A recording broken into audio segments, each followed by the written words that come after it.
ఈ కంపెనీకి మార్కెట్లో ఒక ప్రత్యేక గుర్తింపు తెచ్చిన గర్వంతో చెప్తున్నాను. నీలవేణి అన్ని రకాలుగా CEO పదవి అలంకరించడానికి అర్హురాలు.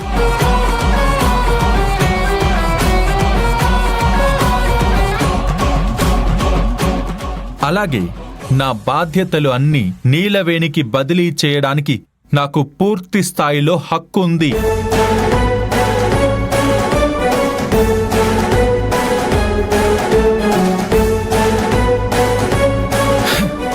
ఇక ఈ విషయంలో నన్నెవ్వరూ ఆపకండి, ఎవరు ఏమీ అడక్కండి.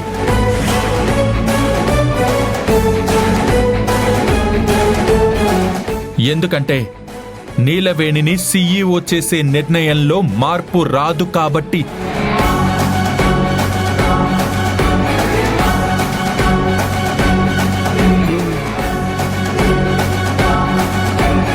నువ్వు చేస్తున్న పొరపాటు ఎంత దారుణమైందో నీకు తెలియట్లేదు. త్వరలోనే తెలుసుకుంటావు.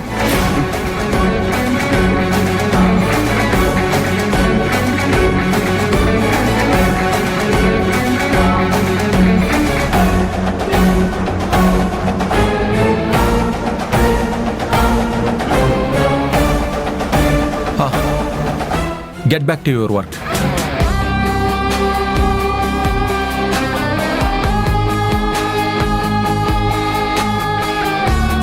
నీలవేణి, నన్ను నా క్యాబిన్కి తీసుకువెళ్ళు.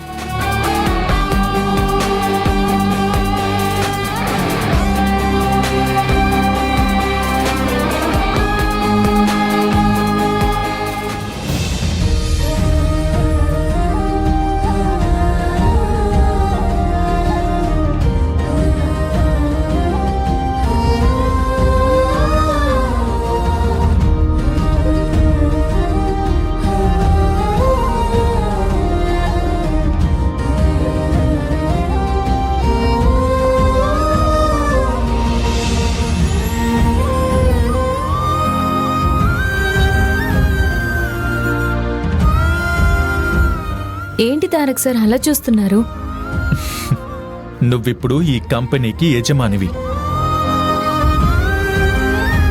ఇలాంటి చిన్న చిన్న పనులు నువ్వు చేయకూడదు నీలవేణి. మీరు భలే చెప్తారు తారక్ సార్. మనుషుల స్థాయి ఎదిగినంత మాత్రాన వాళ్ళు చేసుకునే పనులు మారవు కదా.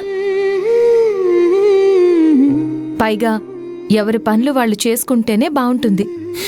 నువ్వు ఈ ఆఫీస్లో చేయడానికి ఇంతకంటే పెద్ద పనులు చాలా ఉంటాయి.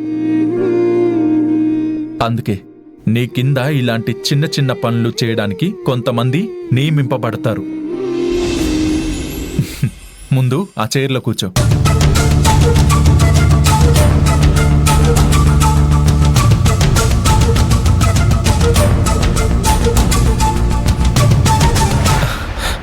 ఏం ఆలోచిస్తున్నావు నీలవేణి?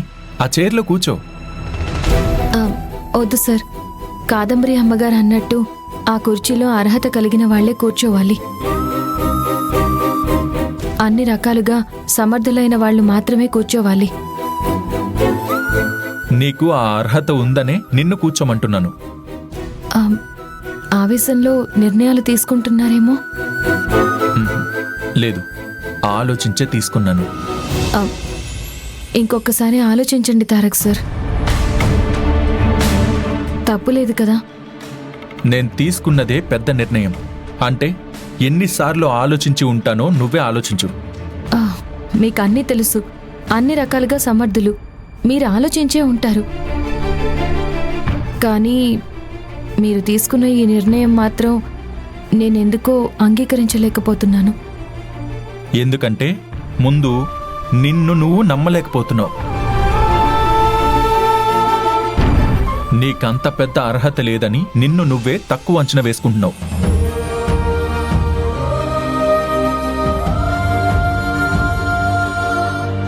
నా గురించి నాకు బాగా తెలుస్తుంది తారక్ సార్.